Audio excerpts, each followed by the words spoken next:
I walked into that dealership feeling like the Wolf of Wall Street. I had the research, the budget, and a poker face so cold it could freeze a desert in July. I walked out feeling like I'd been mugged in broad daylight. The car was a 2021 Kia Telluride. Beautiful, reasonable miles, and a sticker price that actually made sense in this insane economy. I remember standing in the parking lot thinking, this is it. This is finally the one. I should have known. Anytime a used car deal feels like a gift from the universe, it's usually just the universe warming up to punch you in the jaw. The negotiation was a breeze. We shook hands on a number that felt like a win. Then the salesman said those three magic words, "Let's do paperwork." That sentence right there, that's the point of no return. Because what nobody tells you is that at some independent lots, the price you agree on in the showroom is just the opening act. The real performance begins when they slide that contract across the desk and casually mention just a few standard fees. Let me show you the creative writing I found buried in that fine print. The $3,495 reconditioning fee. $3,500 for a used car. For that price, I assumed they detailed the engine with gold flakes and blessed the upholstery with unicorn tears. Nope. Within 3 weeks, I was already at a shop paying for new brakes and tires out of my own pocket. What exactly did they recondition? My best guess, a guy named Mike vacuumed the floor mats and wiped the dust off the dash with a dirty rag. I basically paid a $3,500 tip for a car wash. You're welcome, Mike.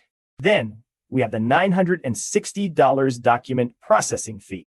Nearly $1,000. To hit print, I need to know their supplier, because that paper must be made of 24-karat gold leaf. Maybe the ink is imported from a secret lab in the Swiss Alps. It took the finance guy 4 minutes to generate that contract. That's an hourly rate of $14,400. I've hired actual lawyers for less, and they didn't even charge me for the staples. And here it is, my absolute favorite, the $995 destination charge. This is the one that still makes me stare at the ceiling at night. A destination charge on a car that's been on the road for 5 years. In the real world, a destination fee covers shipping a new car from the factory to the dealer. This Telluride had already completed its life's journey in 2021. It was sitting 10 feet away from me in the parking lot. Where exactly was it being delivered from? The past. It's a time machine fee I never asked for. By the time I added it all up, I was looking at over $5,000 in imaginary fees. It appeared quietly, buried on the back pages of a contract I was expected to sign after sitting in a windowless office for 2 hours. And that's the trick. They wait until you're tired. They wait until you're emotionally invested in the new car smell. That's not an accident. That's a predatory system. Here's how you fight back so you don't get cooked like I did. Demand the out-the-door price in writing. Before you even look at a pen, ask for every fee on one piece of paper. If they hesitate or say, "We'll handle that in finance," that is your cue to run. Used car destination charges are a scam. That car already arrived. If you see it on a used vehicle, push back or walk, no exceptions. Documentation for reconditioning.